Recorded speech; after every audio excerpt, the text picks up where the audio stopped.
بسم الله الرحمن الرحيم لا حول ولا قوة إلا بالله العلي العظيم الحمد لله رب العالمين وصلى الله على سيدنا ونبينا أبي القاسم المصطفى محمد اللهم صل على محمد وآل محمد وآله الطيبين الطاهرين لا سيما بقية الله في الأراضين أجل الله تعالى فرجه الشريف اللهم أخرجني من ظلمات الوهم وأكرمني بنور الفهم اللهم افتح علينا أبواب رحمتك وانشر علينا خزائن علومك برحمتك يا أرحم الراحمين. The next prophet that we study is Prophet Shu'ayb. Prophet Shu'ayb was a progeny of Prophet Ibrahim ala nabiyina wa alihi wa alayhi salam, and it is actually said it was through Ismail, so he is connected through Ismail to Prophet Ibrahim, and it is also said that he was one of the Arab prophets. He is also son of Madian, or they said son of another person who is called Shuayb, and then Madian. So Madian either was his father or his grandfather. But Madian is also used to refer to the place that he used to live and to the people of that place. And this place is somewhere in Shamat. Some people have said that it is in the eastern side of Aqaba Gulf, Khalij al-Aqaba. So they were in a very strategic place. It was a crossroad for business, for trade, with Misr, Egypt, with Lebanon, today Lebanon, Palestine. So people who were doing trade were passing by this place. So it was a hub for trade.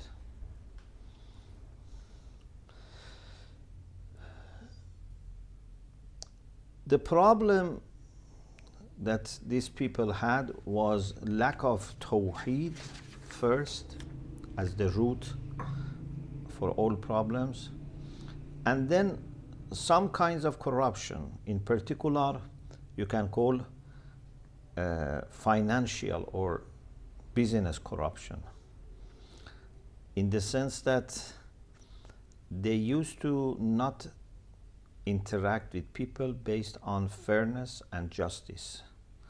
They were not giving people their due right. For example, if they were selling something, they used to cheat, maybe give them less. If they were buying, they were somehow using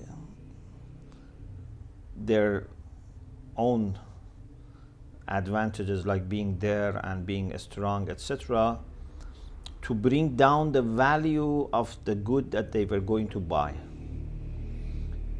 You know, there are people that sometimes when they want to sell something, they praise it so much that you think it's perfect. They hide the problems, and they say qualities that it doesn't have. But when they want to buy, if they want to buy, for example, a car or house, they mention hundreds of problems to make that person who is selling morally unable to negotiate.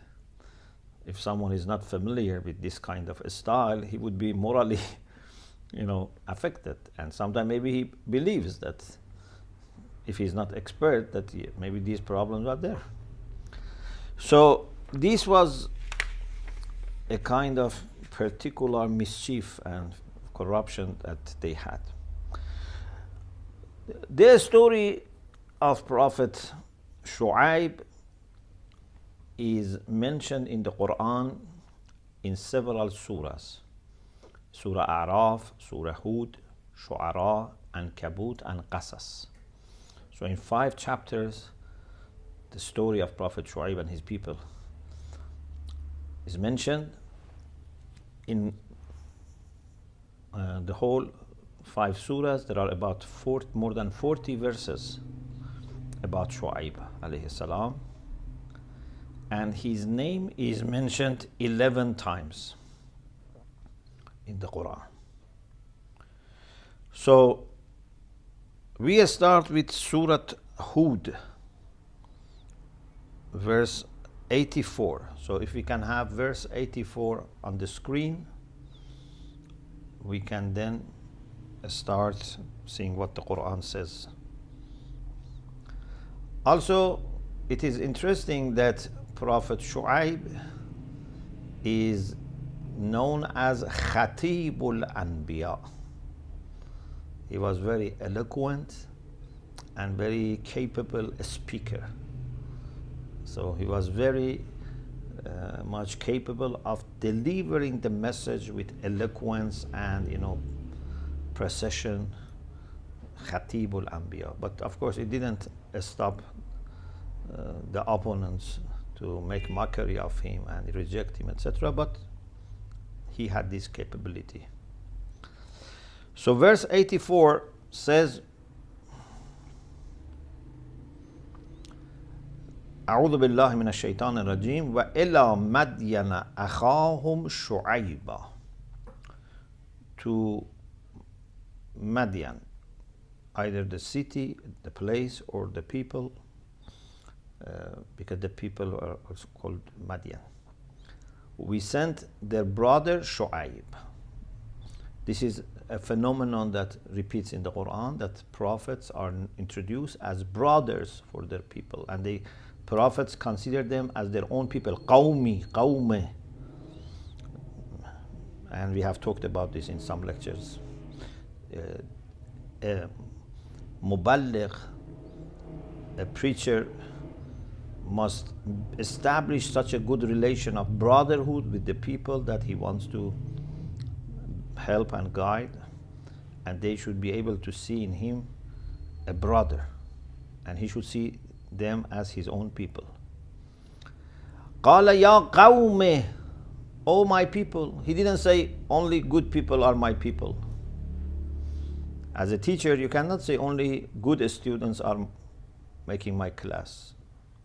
Everyone, good or bad, who studies with you is your students, your responsibility, and you have to care.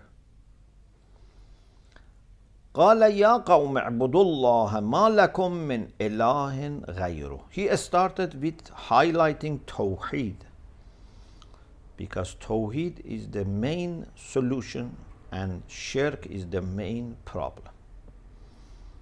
So he was wise to highlight Tawheed at the beginning. Then he identified some of the particular problems that they have because of lacking Tawheed. وَلَا تَنْقُصُ الْمِكْيَالَ وَالْمِيزَانَ. So do not diminish the measure or the balance. Mikyal is when they were selling and buying based on particular kale, as we had in the story of Prophet Yusuf, a kind of container that, for example, say 10 times of this I buy, for example, from you. Mizan is weight. So whether you have to give, for example, 10 containers of wheat, certain container which is standard, or 100 kilograms of wheat, you should give exactly what you have to give. don't give less. Some people say actually the first person or prophet who introduced a scale was Prophet Shu'ayb. He taught people how to use a scale, and unfortunately then they didn't use it properly. Then he said,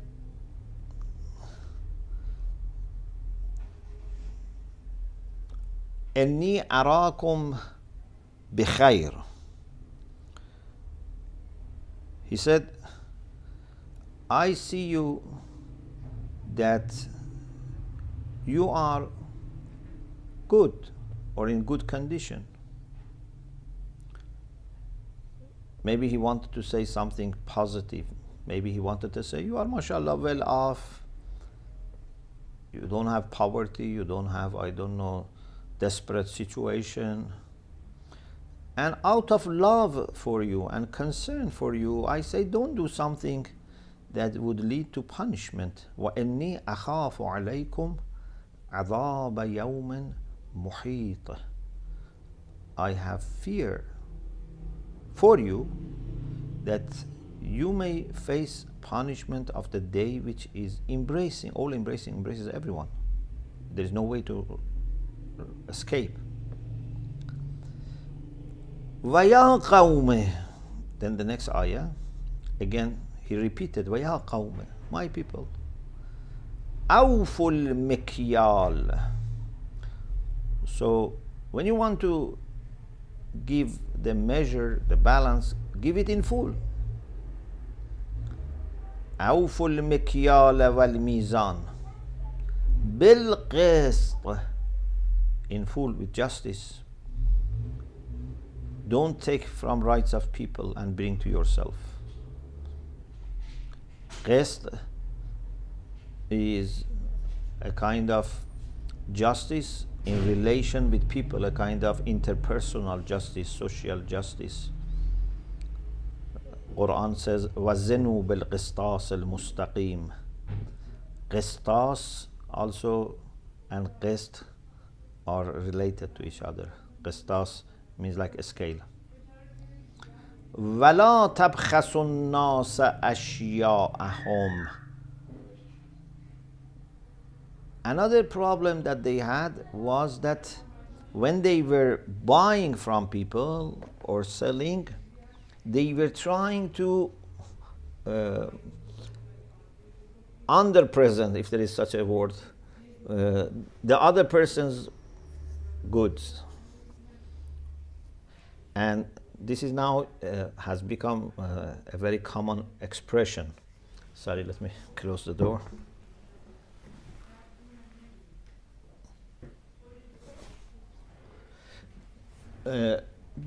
For everything this can be considered. For example, suppose you are a doctor.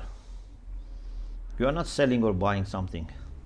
But if you underestimate other doctors, this is also an example for considering things that belong to other people less valuable. Or a scholar, a teacher, a sheikh, if doesn't appreciate what others have, or for example, a sheikh says, we sheikhs only have knowledge. People who study, for example, in universities, they don't have knowledge, for example. Or he says other sheikhs don't have knowledge. Or people who study in our hawza have knowledge.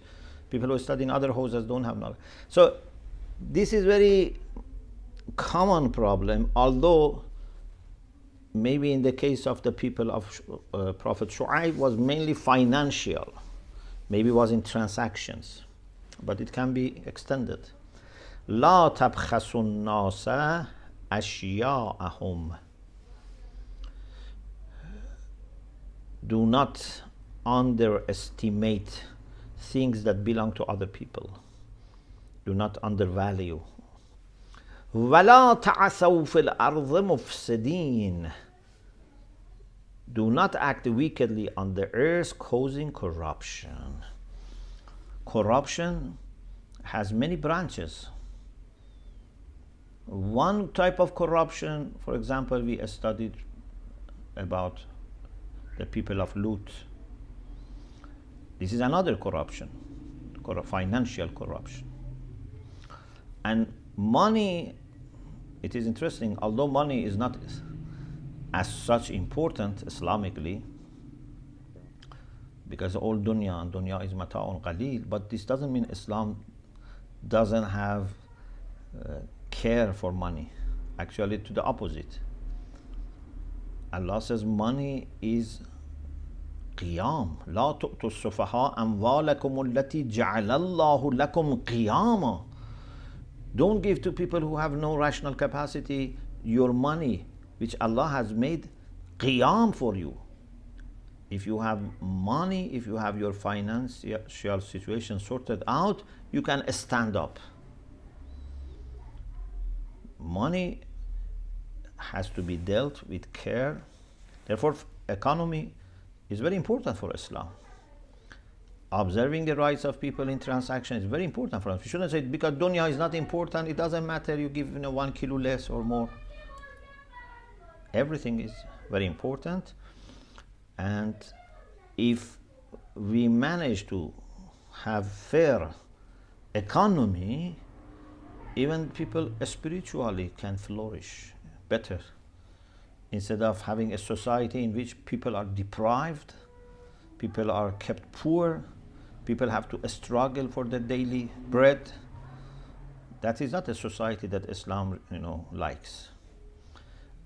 Of course, if you are forced to be in that condition, still you can be very spiritual, but Islam doesn't like people to be spiritual and poor.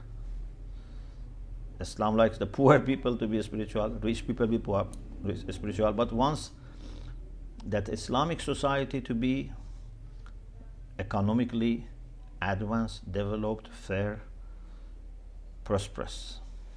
So this was their facade. Don't underestimate this. Don't say, this is only about money, etc. No, this is facade. Riba usually is facade. Giving people, less is facade, etc. Then we go to the next ayah, which is starting with a phrase which is very famous. بَقِيَّةُ اللَّهِ خَيْرٌ لَكُمْ إِن كُنْتُمْ مُؤْمِنِينَ. Although we use this for Imam Mahdi Ajjalallahu Ta'ala Farajahu Sharif, but it's more general. And the actual context in which Prophet Shu'ayb used this seems to refer to halal money. When you do things properly and you gain halal and tayyib money, or you make halal and tayyib profit, or salary, etc., you receive, this is better for you if you are believers. Don't say, if I cheat I can make this much more, so I am losing. Or if I don't cheat I cannot compete with other people, because other people, for example, maybe there is a society that all are cheating. He said, I have to cheat, otherwise I cannot compete with them. No. Whatever remains for you from halal and is under the sight of Allah, is registered with Allah, it remains for you and it's better. It's baqiyatullah. It remains, it is godly, and it is better for you. This, of course, can be extended to other things. But here in this context was about money that they make. Baqiyatullah khayrun lakum in kuntum mu'minin. Why we call Imam Mahdi Baqiyatullah? Maybe because he is the one that is the remainder of all the hujjaj of Allah subhanahu wa ta'ala. He is the last one, and he is the one who is with Allah. Allah knows where he is, but we believe that he is there, we benefit from him, and we should believe that having him is better than looking for someone who might be present or available but is not in that status. Someone may say it's better if we choose an ordinary person as imam, someone that we can talk, we can see, we can get guidance from. No. If something is godly, if someone is godly, it's better for you even if you have less access. وَمَا أَنَا عَلَيْكُمْ بِحَفِيظ. And I cannot protect you. I love you, I care for you, I want your best maslaha and interest, but I am not able to keep you away from bad consequences of your own actions. Neither in dunya I can protect you with respect to worldly consequences of your bad action, because all these problems have worldly consequences. Nor I can save you from Allah's punishment in the form of worldly destructive punishment or punishment in the hereafter. Because they were at the end who didn't listen and didn't change and insisted, they were punished by Allah by sayha, as we will explain. So I cannot save you from your bad actions, consequences in dunya, or azab in dunya, or azab in the hereafter.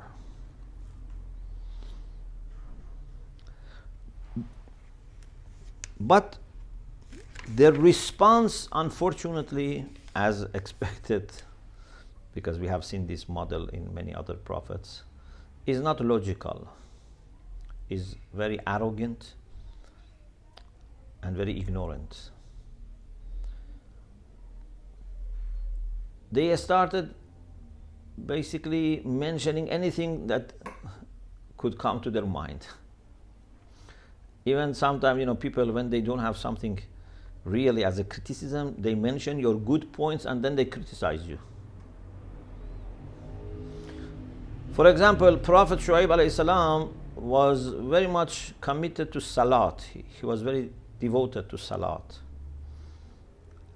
And it is said that he was telling people that if you say your salat, it would stop doing bad actions. Inna salata tanha anil fahsha'i wal munkar. So he was giving such a message to people. Now they are making mockery. قالوا يا شعيب الصلاتك تأمرك أن نترك ما يعبد آباؤنا. Is it your salat that is telling you that we should abandon what our fathers used to worship?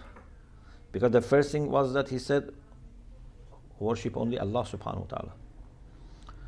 So they say, is it your command of your salat?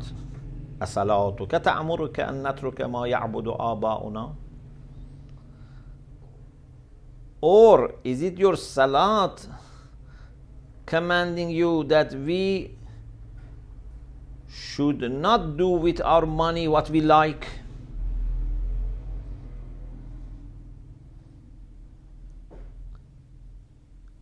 And natruka,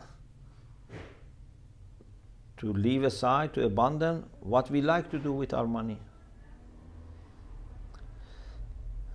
This shows that they unfortunately didn't see value in salat, and now they are criticizing him. You say, you are a man of salat, your salat is saying this. For me, this ayah actually was very inspiring when I wanted to think about Amr al-Ma'ruf and Nahi al-Munkar, that salat does Amr al-Ma'ruf and Nahi al-Munkar. If we do salat properly, it does Amr al-Ma'ruf and Nahi. Amr al-Ma'ruf, like here, ta'amuruka, Amr, salat is Amir. Although it's Amr bil-Tark, but it's Amr. Also, salat is Nahi because إن الصلاة تنهى عن الفحشاء والمنكر. So our actions, especially salat, can do amr ma'ruf and nahi munkar. I am not saying that we don't need to use words. There are times that we need to use words. But if we do things properly, especially salat, I have this idea, but maybe someone agrees, maybe someone doesn't agree, that if in the community we really put salat in its right place and establish salat, say adhan, respect adhan, say salat in jama'ah, love salat with presence of heart, I think problems of that community will go away. Because salat tanha an al-fahsha wal-munkar. If it is proper salat. If one individual does it, problems of his personal life can go away. But other people may do wrong things to him. But if we together establish salat, salat has this power of keeping shayateen away and solving our problems. I have this idea. Allahu alam, wallahu alam. إنك لأنت الحليم الرشيد. Then they said, but maybe they didn't mean this, maybe this was a kind of mockery. You are very patient and very Rashid, very much guided and balanced. Rushd is opposite to Ghai. قَدْ تَبَيَّنَ الرُّشْدُ مِنَ الْغَيِّ. Ghai is misguidance, therefore Rashid is someone who is guided, who is balanced. Maybe they said this, as teasing him. Because if they believe that he is Halim and Rashid, they would listen to him. Then the reply of Prophet Shu'ayb, without getting angry and without, stopping conversation, because prophets were discussing with them again and again, not by mirah, but in different ways, in different times. They were taking time. They were not trying once and say, okay, they didn't listen, Khuda Hafiz, goodbye.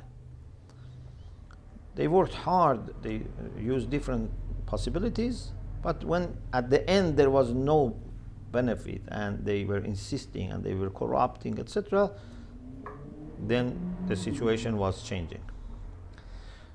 قال يا قوم أرأيتم إن كنت على بينة من ربي ورزقني منه رزقا حسنا. Again, يا قوم. This is repeated. My people. أرأيتم means أخبروني. Inform me, let me know. Although some people may translate it, have you seen, have you considered, but it can mean, tell me. If Allah has given me clear signs, I am guided by Allah, and has given also me rizqan hasana, beautiful rizq, not haram money, which is not rizq. Rizq is never haram, unless you extend and broaden the meaning of rizq. If it is really real rizq, it must be halal, it must be tayyib, because if rizq comes from Allah, and it's always halal, it's always tayyib. Not whatever people eat is their rizq. If someone steals someone's money and eats, is not rizq.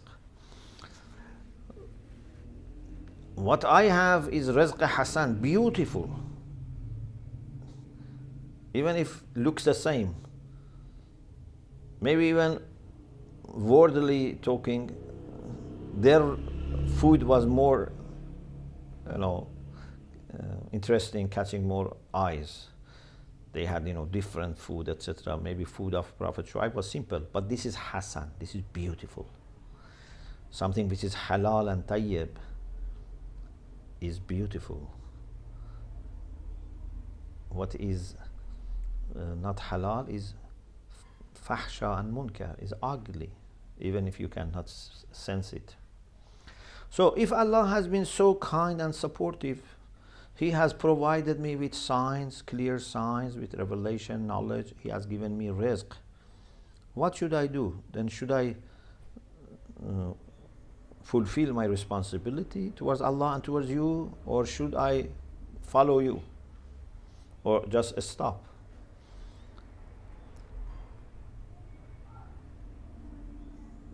Everything is not mentioned, but you can guess that it means that you should expect me to listen to Allah subhanahu wa ta'ala. And I don't need you. I don't need your money. I don't have any, selfish interest. I don't want to say, don't do this so that I gain something out of it. وَمَا أُرِيدُ أَنْ أُخَالِفَكُمْ إِلَى مَا أَنْهَاكُمْ عَنْهُ. It's not that I love disagreeing. Yes, sometimes there are people who love to disagree. It doesn't matter what people say. Whatever they say, they try to say the opposite. They enjoy being different. Prophet Shuayb says, I am not like that. It's not that I enjoy disagreeing. If it was possible for me to agree with you, I would have agreed with you. If you were saying something acceptable, I would have agreed with you. I don't have any interest in disagreeing as such. But what can I do when I see fasad, corruption? إن أريد إلا الإصلاح ما استطعت. The only thing I want is islah, to bring things to their right order. Islah is opposite to ifsad. Musleh sometimes translates as reformer. Islam is reform, but meaning to bring things to its original form and shape. Fasad means disorder. So if you bring things to their original order that Allah has created things in, that is islah. As much as I can, mastata'at. I'm not reserving any energy. I will do my best, but on the other hand, it's not possible that I do everything. There's a limit in what I can do. I will try to do my best. وَمَا تَوْفِيقِي إِلَّا بِاللَّهِ. But my tawfiq is only with Allah. Success is with Him. عَلَيْهِ تَوَكَّلْتُ. Of course, tawfiq doesn't mean necessarily success. Tawfiq is what you need for success. We have discussed this in some lectures about tawfiq in the Hawza series. And sometimes else also we mentioned tawfiq. عَلَيْهِ تَوَكَّلْتُ وَإِلَيْهِ أُنِيبُ. I put my trust in Allah, and to Him I return, or I turn. So He is my main support and my main aim in life. So this is verse 88. Then verse 89. If you go to the next ayah.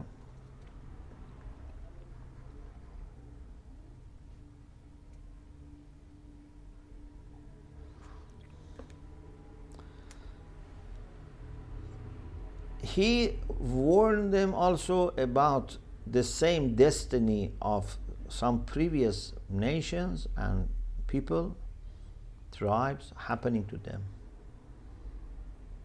History should give us lesson.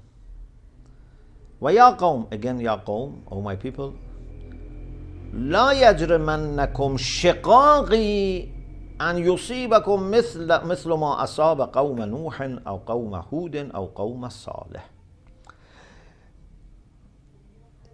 This argument between Shu'ayb and them was going back and forth, and then it reached the level that they started hating him. They considered him as an enemy. He says, my people, don't let your enmity with me, your problem with me, damage you. Because sometimes when people become enemies of someone or something or some cause, they do everything to damage that person or that cause, even if it's by harming themselves, by not considering the risks. They just say, let's get rid of this person or this cause. Therefore, we have to be careful.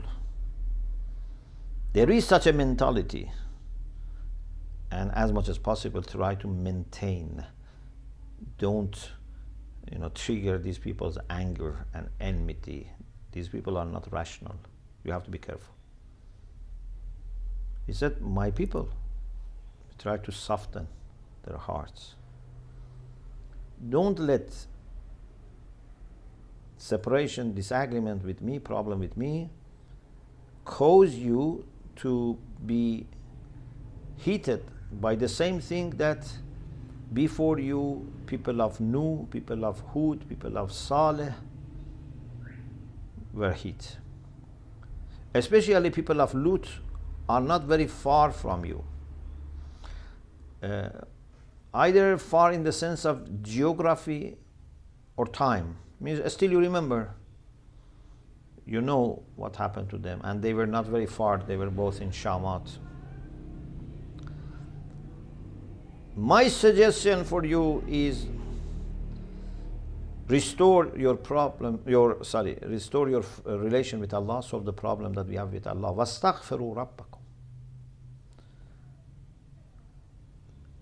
Ask your Lord to forgive you and then return to Him. Istighfar means to unlock, to open the path of returning to God. So matubu ilayh. And I would assure you that inna rabbi rahimun vadud. My Lord is very merciful and all affectionate. There's a question here. This is my last point for today. I was going to finish this, but I have to not make this session very long because I have something else to do. It's very interesting that he says, "Astaghfiru rabbakum." Then he says, "Inna rabbi rahimun wadud." He doesn't say, "Astaghfiru rabbi," yeah, because it doesn't suit to say, "Astaghfiru rabbi." Everyone should ask forgiveness from his Lord. Although their Lord and Prophet Shu'ayb Lord is the same, Rabbi is the same, but it doesn't make sense, ask my Lord to forgive you.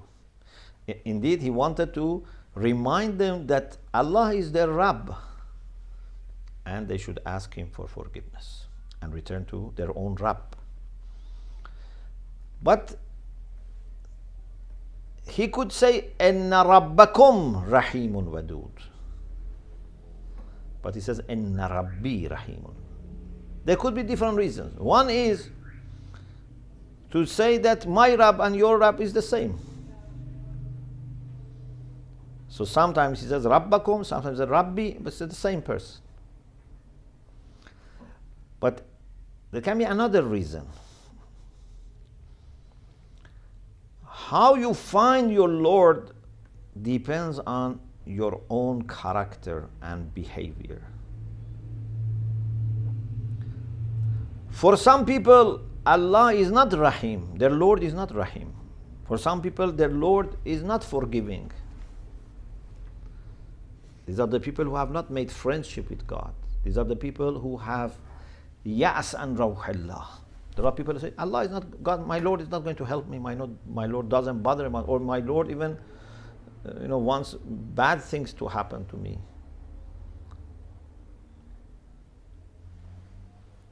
And this affects the relation with God. Ahsanu dhanna billah tajiduh. I think it's Imam Raza alayhi salam, something in these lines, similar to what I said. I'm not saying literally like this, but something like this. We had it in Islamic theory of education. أحسن الظن بالله or أحسن الظن بالله. Have good opinion about Allah and then you will find it. إن خيرا فخير وإن شرا فشر. If you have good opinion, you will find good things happen to you. You will find Allah as you expected. If you have bad opinion about Allah, then you will find bad things happen to you. And in Islamic theory of education, we have explained how our opinion changes our relation with Allah subhanahu wa ta'ala. So, Rab of Shu'ayb is Rahimun Wadud, because this is the way Shu'ayb is thinking about him. And this is the way Shu'ayb himself is trying to be and resemble his Lord.